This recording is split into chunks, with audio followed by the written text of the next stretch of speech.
Tulungan niyo kami, Panginoon, at bigyan ng pangunawa upang ang inyong mga salita ay aming maunawaan. Bigyan niyo ng biyayan lakas ang aming pastor na mangangaral sa aming kalagitnaan upang mahayag ang inyong kalooban at kayo ang siyang maluwalhati sa aming kalagitnaan. Maraming salamat po, Ama. Ito pong aming dalangin sa pangalan ng Panginoong Hesus. Amen. Makakaupo na po tayo.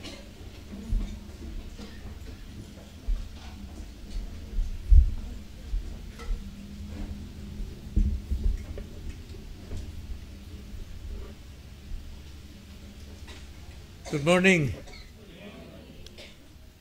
Gaya ng sinabi ko nung last Sunday, kabisado natin lahat ng klase ng prutas. Makita lamang natin, kahit na hindi gaanong buo, alam natin kung anong prutas yun. Kung ito'y mansanas, kung mabulo, mangga, kung mangga, durian, kung durian, at pears, kung peras. Pero kung puno ang inyong titignan, ang inyong makikita, hindi nyo alam kung anong klaseng prutas yun kapag ka puno, di ba? Bihira sa atin nakita ng puno ng langka, ng santol, ng mansanas. Makikilala lamang natin ang puno kapag ito ay makitaan natin ng bunga. Di ba? Ay, yan pala yung mansanas kasi bunga eh. Yan pala yung mangga dahil nakikita yung mangga. So, ganun din sa buhay po ng Kristiyano, hindi natin makikilala ang tunay na Kristiyano kung hindi natin makita ang tunay niyang bunga. Maraming umaangking Kristiyano, pero hindi natin makikitaan ng totoong bunga.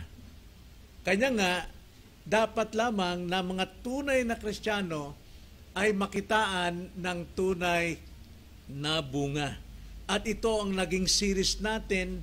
Ito po ay nasa 2 buwan na halos nating series ang tungkol po sa bunga ng Espiritu na dapat makita sa buhay natin. Now, buksan natin ang ating mga Biblia sa Galatians chapter 5 at muli nating basahin ang mga talatang nagpapahayag ng bunga ng Espiritu. Mayroon po itong 9 na katangian ng bunga ng Espiritu. Ito po ang sabi sa verse 22. Ngunit ang bunga ng Espiritu ay pag-ibig, kagalakan, kapayapaan, pagtitiis, kagandahang loob, kabutihan, katapatan, kaamuan, at pagpipigil sa sarili. Laban sa mga ganitong bagay ay walang kautusan. Tayo po ngayon ay nasa pangwalong bunga. At ano yung pangwalong bunga? Kaamuan. Meekness, kung sa English pa. Ang meekness po ay may lalarawan natin sa isang kabayong matapang, isang kabayong mabagsik, isang kabayong mabilis kung tumakbo, isang kabayong malakas kung bumuhat ng mga kargamento. Talagang ito ay mabagsik, malakas. Subalit kapag siya'y nasa kamay ng kanyang amo, siya'y isang maamong hayop. Yung kanyang kabagsikan, yung kanyang katapangan, yung kanyang kalakasan ay makikita sa kanyang kaamuan kapag siya ay nasa kamay ng kanyang amo. Ganun po ang kaamuhan. Kontroladong lakas, kontroladong kapangyarihan kapag siya ay nasa kamay ng kanyang amo. Kaya ngayong umaga, alamin natin, kilalanin natin kung ano ba talaga ang ibig sabihin ng kaamuan. Nasa atin ang kaamuan ito. Bawat Kristiyano, nasa atin ito. Pero kung minsan, at hindi lang minsan, kadalasan po, hindi natin ito naipamumuhay o nailalapat ng tama sa ating buhay. Para lamang ordinaryo na kaamuan nito. So, dapat nating makilala ito.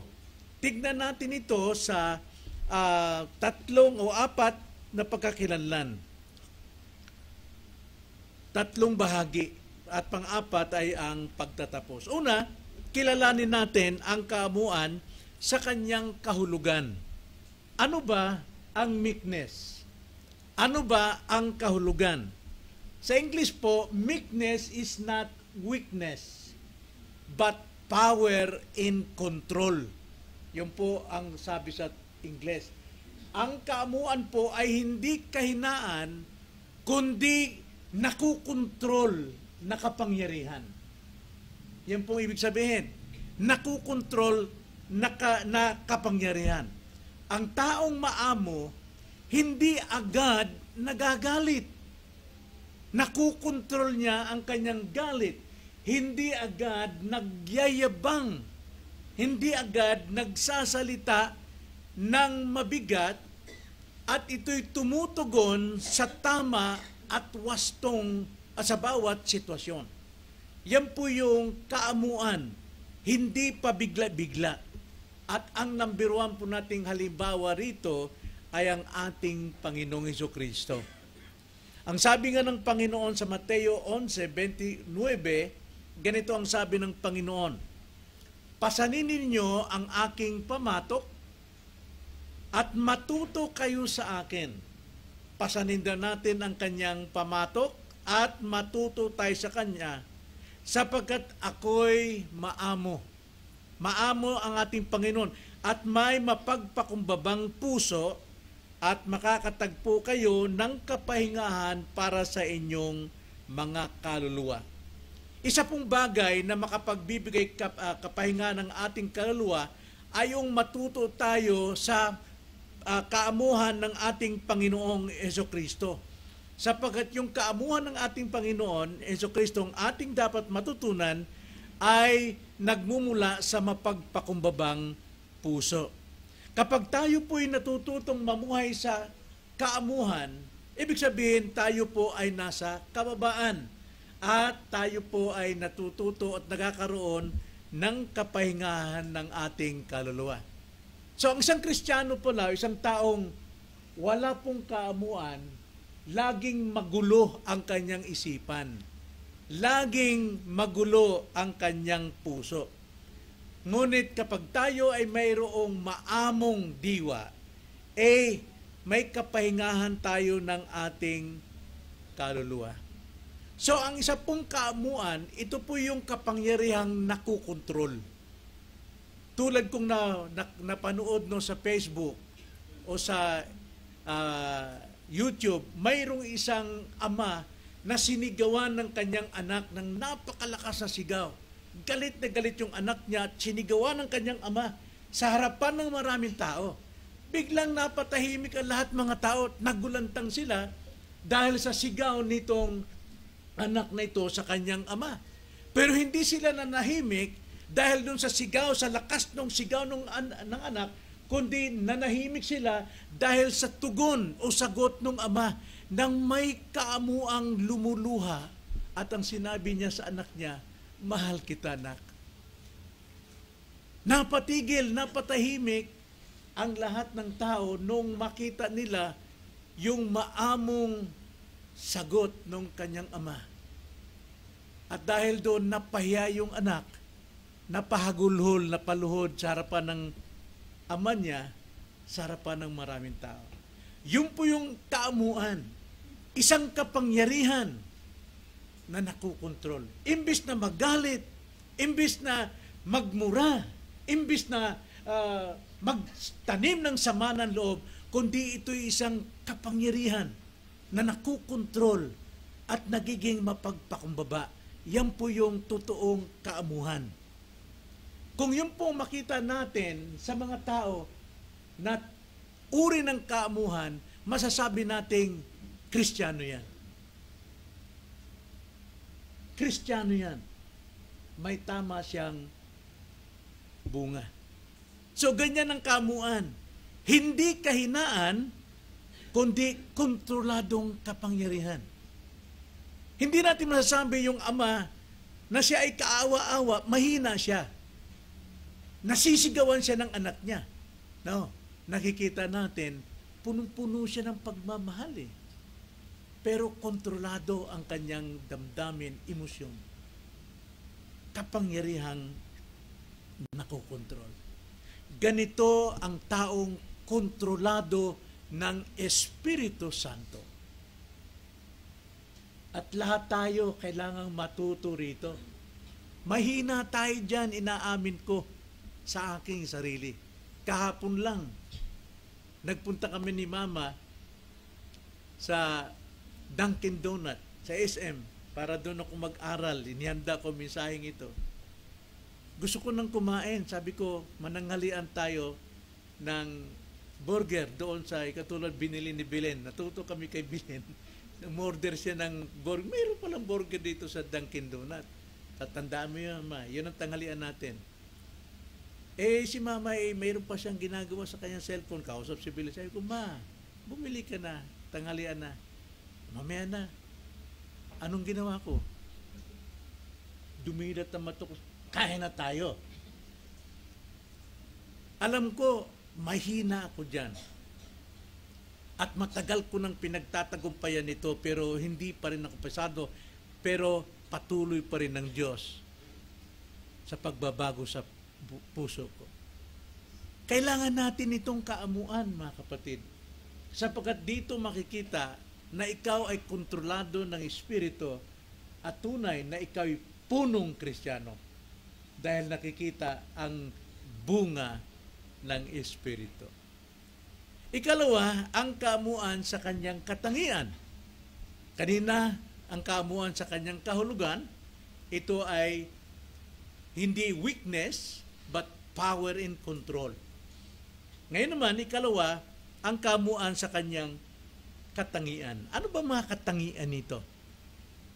Unang-una, mga kapatid, ang kaamuan, nakikita ang kanyang katangian na siyang tunay na lakas. Unang katangian ng kaamuan ay kalakasan. Kalakasan ng ating karakter, ng ating pagkatao. Ang sabi nga sa Proverbs 16:32, ganito ang sabi sa Proverbs 16:32. Ang makupad sa pagkagalit ay mas mabuti kaysa makapangyarihan. Okay. Makapangyarihang tao, may impluwensya kang tao, kilala kang tao, bantog kang tao, mataas kang tao, pero kung madali kang magalit, walang silbi ang iyong kapangyarihan. Ang makupad sa pagkagalit ay mas mabuti kaysa makapangyarihan. At ang namamahala sa kanyang diwa, namamahala, nagkukontrol ng kanyang kaluluwa, ng kanyang espiritu, ng kanyang pagkatao, ng kanyang persona, diwa, ay mas malakas pa kaysa sumasakop sa isang bayan.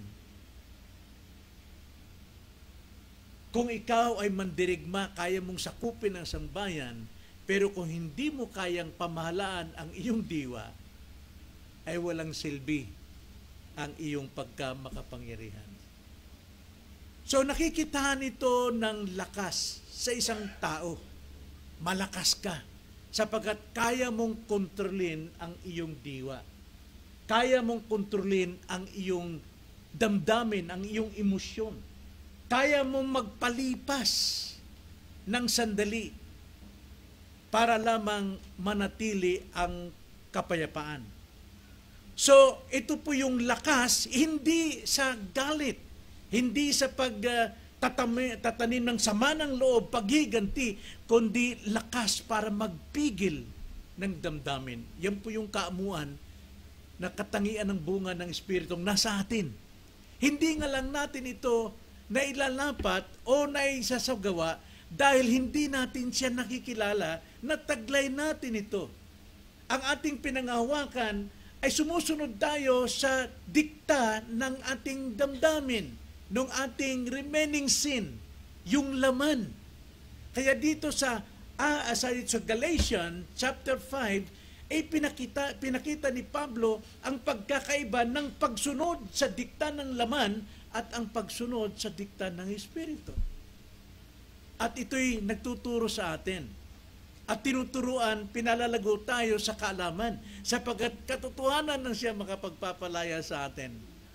Hanggat hindi natin inungkat ang katotohanan ito, nataglay natin ang kaamuan ng banal na Espiritu, mananatili tayong sumasandal sa ating kinagisnan, yung likas na laman. Kailangan natin itong patayin. Ang sabi nga sa Colossus, patayin anumang kasalanang nariyan sa atin. Ibig sabihin, putulin natin ang ating relasyon dito sapagkat sa katotohanan, patay na tayo sa ating kasalanan. Wala na tayong relasyon, hindi na tayo kasal doon. Tayo po ay patay na roon. Kaya nga, upang malaman natin na tayo'y may kapangyarihang lumayo sa ganitong klase ng damdamin, tinuturuan tayo at isa na rito ay ang bunga ng kaamuan. So, ang isang Kristiyano, tayo po'y natututo kapag tayo naturuan. Ngayong tayo naturuan na hindi pala tayo dapat magalit agad, hindi agad tayo nagpapadala ng bugso ng ating emosyon kapag may mga sitwasyon na hinahamon ang ating laman. Natututo tayo ngayon. Alam na natin kung anong dapat gawin.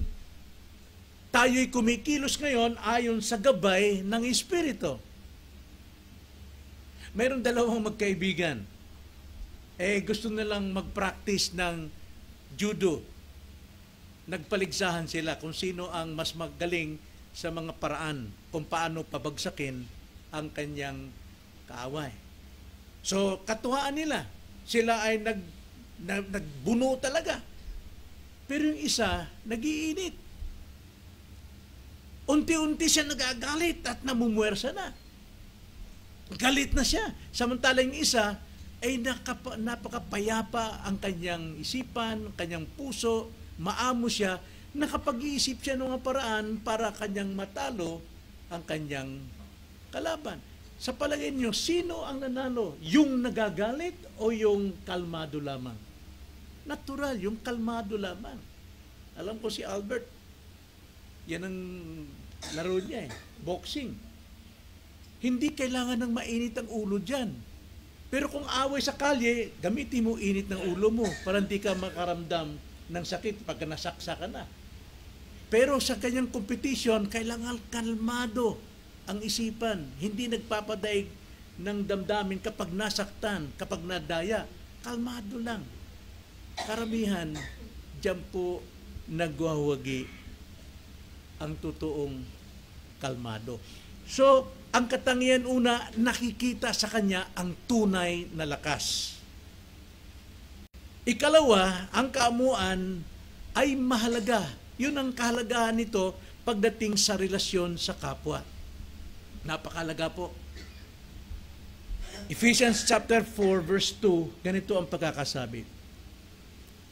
Na may lubos, basahin ko yung verse 1 para sa immediate context. Kaya't ako na bilanggo sa Panginoon ay nagsusumamo sa inyo na kayo'y lumakad ng nararapat sa pagkatawag sa inyo'y tinawag na may lubos na kapakumbabaan at kaamuan. May pagtsatsaga na magparaya sa isa't isa sa pag-ibig. Na kapag wala po sa atin ang kaamuan, wala din ang kapakumbabaang loob. At kung walang kaamu at kapakumbabaang loob, wala sa atin ang pagtsatsaga. Kaya, hindi tayo maging mapagparaya sa isa't isa.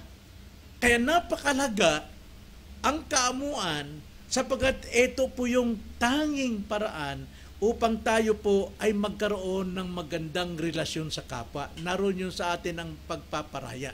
Wala pong panlalamang. So ang kaamuan ay nagpapalakas ng relasyon natin dahil ito'y nagpapakita ng pagmamahal at pagpapalaga sa ating kapwa. Sa halip na makipagtalo tayo, gusto nating palabasin na mas magaling tayo, mas makatwiran tayo, mas mahusay tayo, mas pipiliin ng taong maamo ang kapayapaan at pangunawa sa kanyang kapwa. Mahina po sa atin yan. Gusto nating mas lumamang tayo sa katwiran eh. Kahit na tayo po ay naging tampulan na ng chismis ng iba dahil sa ugali natin, kapag tayo po'y kinakausap, may naglakas loob na ikay kausapin, mga ngatwiran ka, ilabas mo sa akin yung taong yan. Sabihin mo, sino siya? At parinig mo sa akin dito. Hindi po yun ang tunay na lakas. Hindi yun ang tunay na kamuan. Marahil maamo ka sa panlabas, pero yung pangangatwiran mo, lumalabas ang kayabangan mo.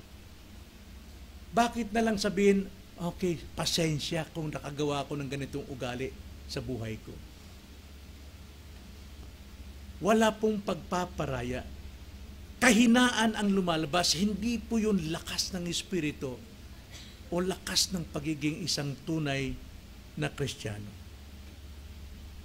Tulad ng isang guro, kadalasan sa guro, sila po ay nakakaso dahil sa kanilang pagiging mainit ang ulo. Marami pong guro. Maraming namimingot kasi walang kontrol sa sarili. Pero may isang guro, hindi naman lahat ng guro ganun. Pero mayroong isang guro, ayon sa kwento na nabasa ko, na talagang napakakulit, napakayabang, hindi nagpapaturo ang isang estudyante. Pero ang sabi ng guro, wala akong magagawa rito, hindi makakapasa ang estudyanteng ito kung hindi ako mismo ang magiging maamo sa kanya. Dahil alam ko lahat ng guro, ang pangarap nila, lahat ng estudyante, makapagtapos na pag-aaral upang magkaroon ng magandang kinabukasan. Kaya itong gurong ito, nagtiyaga siya, nagtiis siya, kinausap niya, tinulungan niya, pinayuhan niya ang estudyanteng ito hanggang sa natutong magbaba ang estudyante. At laking pasasalamat nung siya po'y mag-graduate sapagkat isang teacher lang ang nagtiyaga sa kanya. Halos lahat ng teacher niya ay walang tiyaga sa kanya.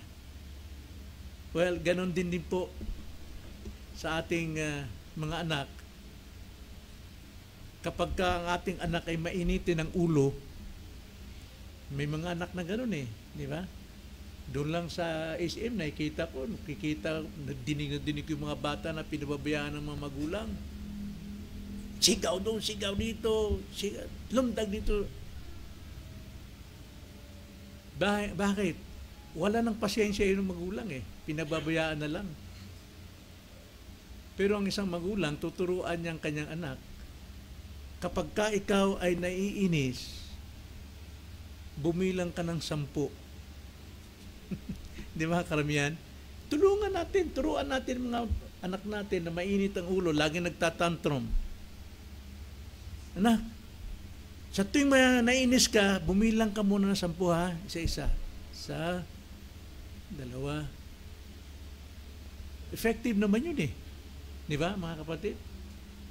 Subukan mo na sarili mo.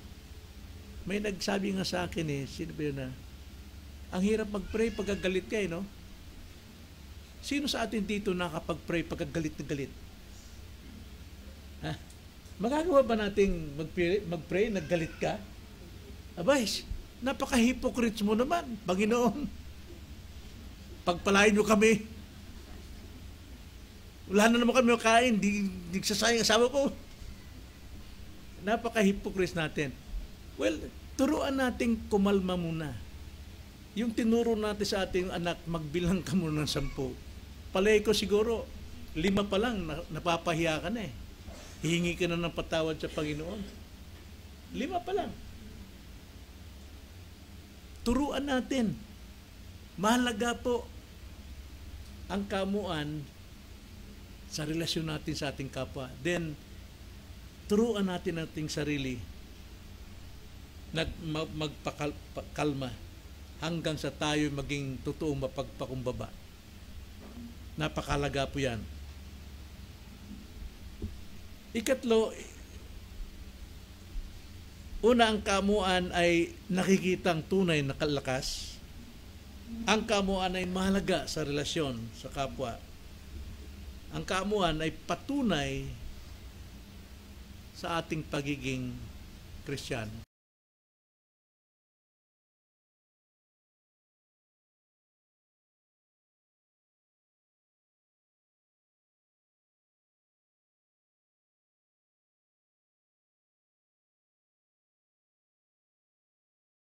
Ngunit ang karunungang mula sa itaas ay una sa lahat, dalisay.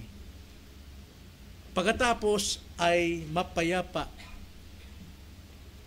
maamo, madaling mapakiusapan, puno ng awa at mabubuting bunga, walang pinapanigan at hindi nagkukunwari. Ang tunay na karunungan na nagmumula sa taas,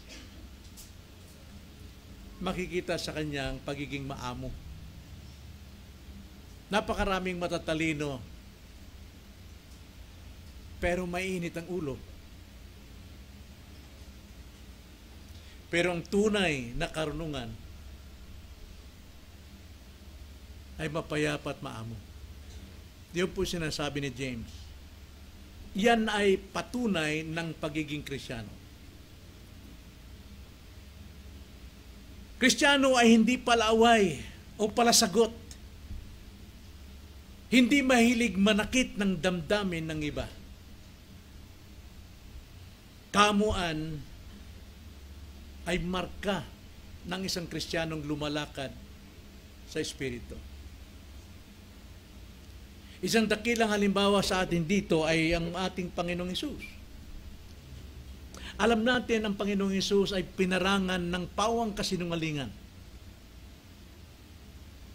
Pinagsasalitaan siya, pinagsasabihan, sinisiraan siya, harapan, talikuran, sa tagiliran, hanggang siya'y hinuli, pinarusahan, ipinako sa krus, pinahirapan bago mamatay.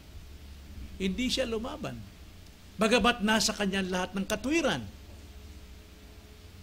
Siya isang inosente. Pero mas pinili niya, ni kaputok na salita, walang lumabas sa kanyang labi.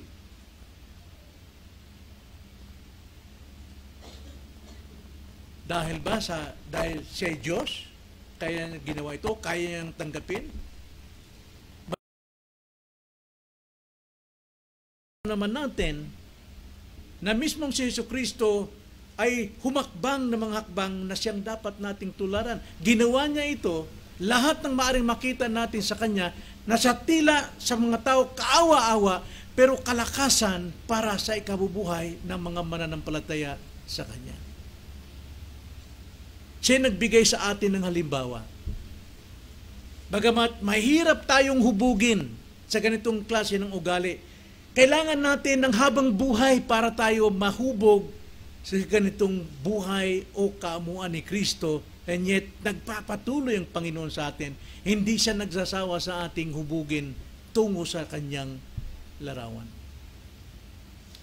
Hindi ito isang kaawa-awang kalagayan ni Kristo, kundi ito isang dakilang halimbawa na ipinapakita ng Panginoon para sa atin na siyang dapat nating lakaran, ang maging maamo.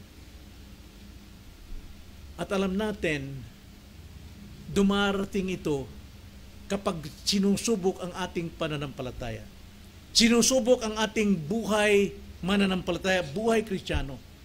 Kaya ang pagsubok po ay hindi yan nagkataon, hindi aksidente, yan ay layunin ng Diyos na darating sa atin anytime sa buhay natin upang tayo'y hubugin tungo sa kaamuan.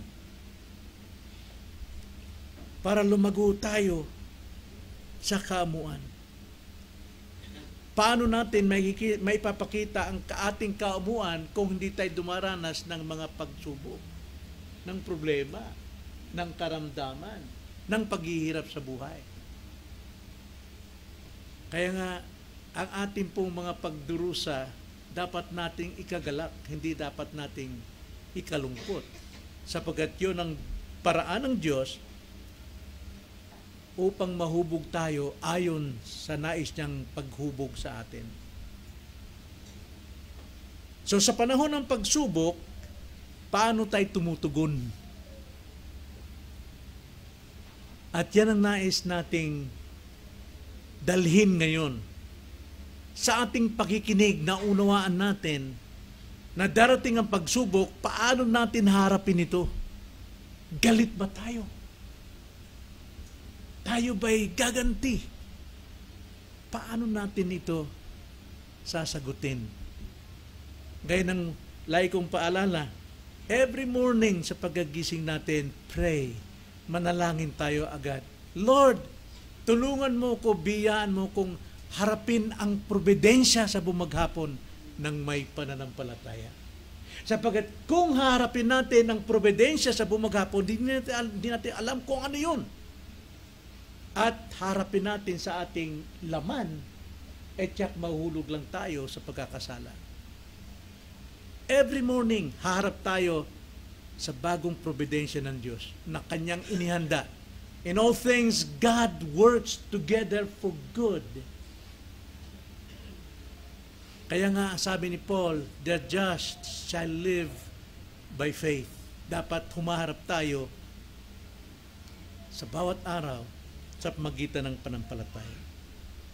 So yun po yung katangian ng kaamuan. Ito'y nakikitang lakas, ito'y malaga sa relasyon, at ito'y patunay ng pagiging Kristiyano. Natingnan natin ang kaamuan sa kanyang pagpapalago. Paano tayo lalago dito po sa kaamuan? Well, dalawa lang po ang makikita natin na means na ibinigay ng Panginoon para tayo lumago. Prayer and applying. Prayer, application, panalangin at pagsasabuhay ng ating natutunan.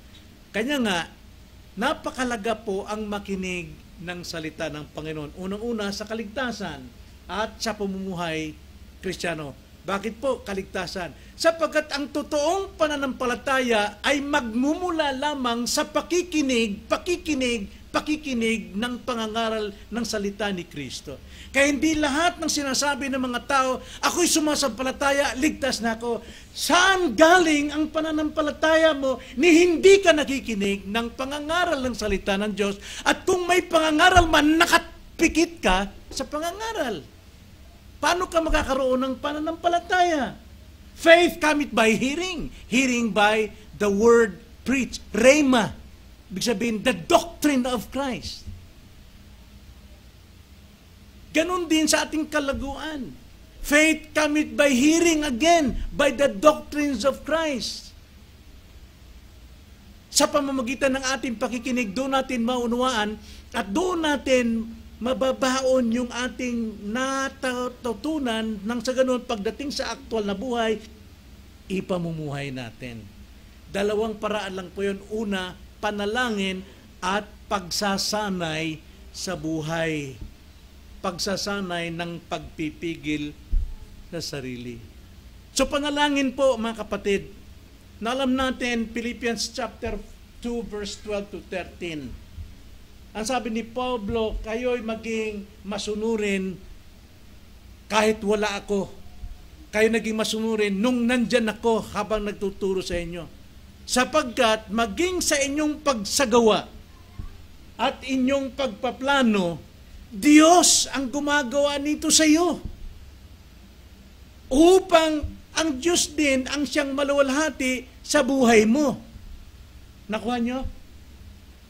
Hindi dahil ako'y gumagawa ng mabuti, akong datanggap na dapat ng kaluwalhati. No.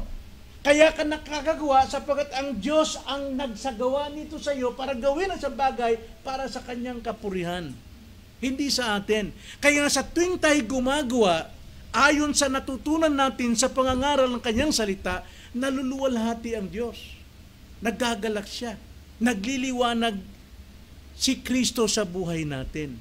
Kaya nga, number one is manalangin sapagkat may kahinaan tayo. Nasa atin ang conviction ng Diyos, nasa atin ang kanyang kalooban, but the flesh is weak. Tayo po'y mahina. So we need to pray para tayo ma-energize ng Panginoon. Ang banal na Espiritu ang kikilos sa atin. Yung ating prayers ay tutulungan tayo na tayo po'y palakasin nang sa ganung gawin natin yung ating hinihiling sa Kanya. Philippians 4 verse 5 to 6, ganito ang pagkakasabi. Malaman nawa ng lahat ng mga tao ang inyong kahinahunan. Ang Panginoon ay malapit na.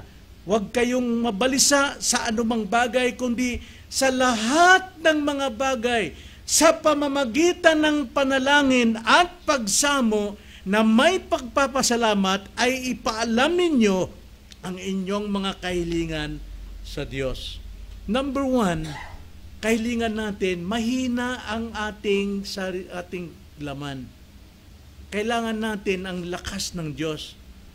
At ang Diyos ay tutugon sa ating kahilingan na tayo tulungan maisagawa ang kaamuan. Maisagawa natin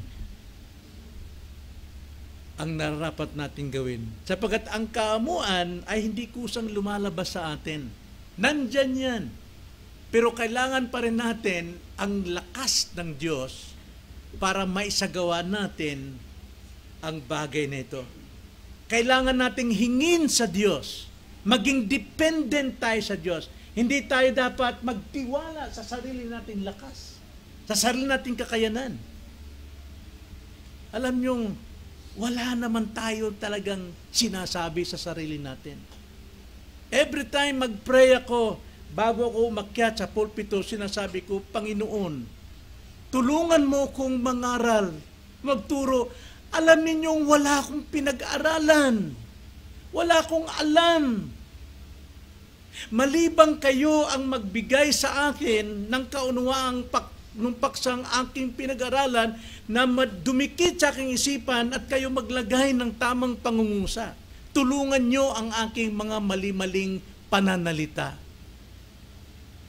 Totoo naman wala naman talaga tayo may pagmamalaki.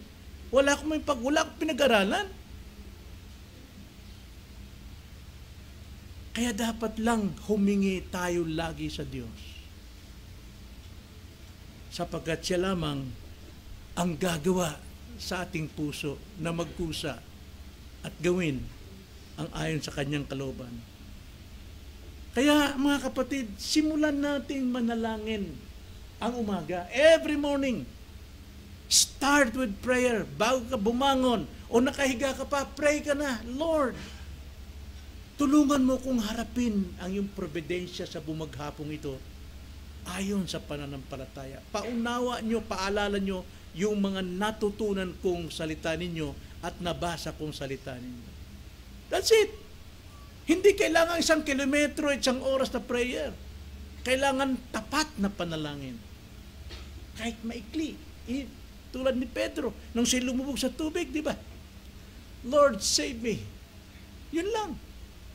3 words. Di kailangan ng mabulaklak na pananalita. Panginoon, kayo ay dakila. Kayo ang nakaupo sa trono. Patay ka na. Lubog ka na bago ka tayong bulaklak So, manalangin. Napakalaga. Simulang lagi ang araw sa panalangin. Then, ikalawa, wag lang manalangin. Lagyan mo ng paa ang iyong panalangin. Magsanay ka. Sanayin mo ang pagpipigil ng sarili sa buong maghapon. Ang sabi nga ni James chapter 1 verse 19, unawain ninyo ito, minamahal kong mga kapatid. Ang bawat tao ay dapat na maging mabilis sa pagkikinig, marahan sa pagsasalita, mabagal sa pagkagalit. Isabuhay natin palagi yung ating mga natutunan. Sapagkat yan ang kinakailangan. Kapag may sitwasyon na maaring magdulot ng galit, huminga muna ng malalim. Huminga muna ng malalim at mag-isip bago kumilos. Tama ba itong sasabihin ko? tama ba itong katwiran ko? Kaya nga, ang batang magagalitin, turuan nating magbilang muna hanggang 10. O di kaya tayo mag-apply na magbilang ng hanggang 10. Sanayin ang ating sarili na maging mahinahon. Nagsasalita ako sa sarili ko, mga kapatid. Sanayin natin ang ating sarili na maging mahinahon. Magsimula sa mga simpleng bagay. Ngumiti muna. Kahit mukhang aso. Pilitin mo ngumiti. Alam mo, pinapatay yung puot dito pagka ngumiti tayo. Di ba? Iba na yung ngiti mo, Brad. Mukhang nakakainis yung ngiti mo. Basta ngumiti ka. Nagbabago ang situation kapag ka inunahan natin ng ngiti. Sa halap na nakasimangot ka. And number 1, magpatawad. Magpatawad. Imbis na magtanim ng sama ng loob sa ating kapwa. So yun po yun, mga kapatid, ang kamuan. Nakita natin ang kahulugan, ang katangian, at kung paano lumago. Dalawa lang. Pray, then apply. Manalangin at sanayin ang mga natutunan nating mensahe. Tandaan, ang kabuuan ng mga aral na ating narinig ngayong umaga. Ang kaamuan ay hindi kahinaan, kundi kapangyarihan na napipigilan. Kapangyarihang napipigilan at nahuhulog sa kapakumbabaan. Napakasarap pong ma-develop sa buhay natin yan. Kahit na inaapi ka na o talagang nahahamak ng pagkatao, pero alam natin, yung kaamuan mula sa Diyos yan, di atin. Isabuhay natin ang kaamuan at ang Diyos ang naluwalhati nito sa buhay natin. Siyang natutuwa. Mahalaga sa ating relasyon ang kaamuan sa Diyos at sa ating kapwa. Ito'y tanda ng isang tunay na Kristiyanong namumuhay sa Espiritu. So, hamon natin sa umagang ito, mga kapatid, magsimula tayo sa maliliit na hakbang kung di natin kayang biglayin. Baka naman magiging hipokrito tayo kung bigla na lang. No? Sinampal ka na, okay lang. Well, yun lang talagang dapat. Pero sa maliit na bagay, simulan natin ang maliit na hakbang ng kaamuan sa magsisimula. Madalas mainit ang ulo natin sa mismong pamilya natin Di ba? Dahil may karapatan tayo. Kung ako tatay, makinig sa akin. Kung ikaw nanay, nako! Di ba? At tapos kung under ka ng misis mo, mainit. Laging mainit ang ulo. No? Ay magpatalo. Andyan na yung manumboy ba sa Bisaya? Panunumbat. Nako, kung hindi dahil sa iyo, hindi sana ako pangangasawa sa iyo, dapat vice president na ako ngayon kung nakapag-aral ako. Samantala ikaw, basurero ka lang. May panunumbat na. Alam mo, nagpapaganda ng himig ng tahanan ay ang kaamuan. Sapagkat kaamuan, nandiyan yung self-control. Andiyan yung pamumuhay sa Espiritu. Mayroong kapakumbabaan. So magsimula tayo. Kung nagagawas pamilya, gawin naman natin sa trabaho. Kung ikaw isang amo, huwag ka namang sigaw ng sigaw, talak ng talak dyan. Para ipakita mo sa mga kapitbahay, akong amo rito. Kasi may mga trabahante kasi kung magsalita sa amo, parang sila ang amo. Tinuturuan nila yung amo. So, dapat practice natin sa trabaho, sa iglesia, dito sa atin sa iglesia. Manalangin at hingin sa Diyos ang biyaya ng pagiging maamo sa lahat ng sitwasyon. Sasagutin tayo, mga kapatid. Alam niyo kung bakit? Punta natin muli yung Philippians chapter 2, verse 12 to 13, na kung hihilingin natin ang lahat ng ito, alam nating tutugunin tayo ng Panginoon. Ang sabi ni Pablo,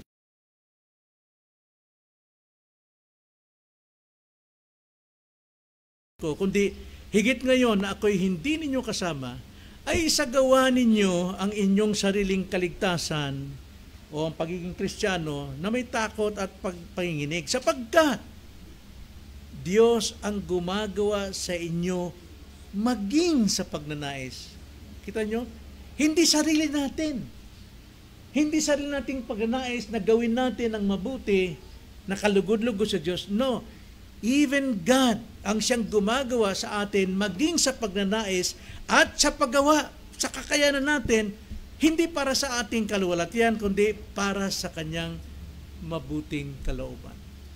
Kaya hindi tayo bibiguin ng Diyos kapag tayo'y nananalangin, Panginoon, tulungan niyo ko lumago sa kaamuan, sapagkat ang nihiling natin ay katangian ng ating Diyos. Amen? Tayo manalangin. Panginoon, maraming salamat po sa inyong mga salita ngayong umaga. Sa pangwalo pong katangian ng iyong bunga, Lord, marami-rami na kaming natutunan. Nawa ito'y aming mailapat sa buhay. Hindi lamang isa, kundi lahat po ng bunga o katangian ng bunga na aming nakilala at natanggap ay aming pong maipamuhay upang kayo po ang siyang mabigyan ng kapurihan sa aming buhay. Itong aming dalangin sa pangalan ng Panginoong Hesus.